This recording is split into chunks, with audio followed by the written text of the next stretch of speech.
When we experience hardship, we are encouraged to read the Stoics and to start journaling. But while we go all the way back to the ancient Stoic texts and read from there, our understanding of how to journal is much more contemporary. Our method of journaling is mostly informed by the pioneering work of James Pennebaker, who in around the 80s taught a method called expressive writing, a kind of free-form journaling as a way of thinking through an issue, identifying emotional reactions to an issue, making sense of it, and finding a way forward. Now, the Pennebaker idea is that you write about a single issue that's bothering you. You write for brief stretches of time, say 15 to 20 minutes, and you write consecutively for 1 to 5 days, and you stop writing when the issue stops troubling you. Now, the only problem with that is that some problems don't stop troubling us. We cannot change them and we cannot leave them. We are stuck with them, at least for a certain period of time. With these ongoing problems, then the temptation really is to keep writing page after page after page. And while the cathartic hit or release of getting it all down on paper is satisfying, endless rumination is the last thing that we want. Now, the type of self-writing or self-help writing that we find in Marcus Aurelius differs significantly from the expressive writing method that we inherited from Pennebaker. For one thing, there's hardly any personal references in the text. For another, there's no account of personal anguish, no dramatic accounts of confrontation with other people, and no confessions of anger, which we find in Seneca's letters. All Marcus Aurelius does is rewrite, re-express, and reformulate the Stoic doctrines. He's basically paraphrasing.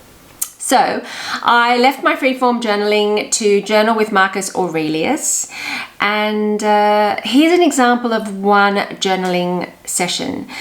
First, I open up the meditations, I'll read a section quietly to myself, I'll copy it out in my journal, literally copy it out word for word.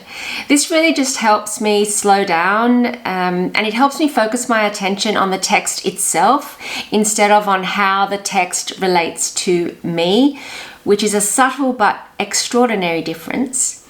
Now, once I've copied the text, I still have more work to do. I need to make these teachings, these doctrines, these maxims speak loud and clear to me. Pierre Hadot talks about rhetorical amplification, and this just means how to make words and meanings sound more amplified to your own personal ear, which enhances your own comprehension and memorization of a text. So back to Marcus Aurelius, I look at words and rhetoric.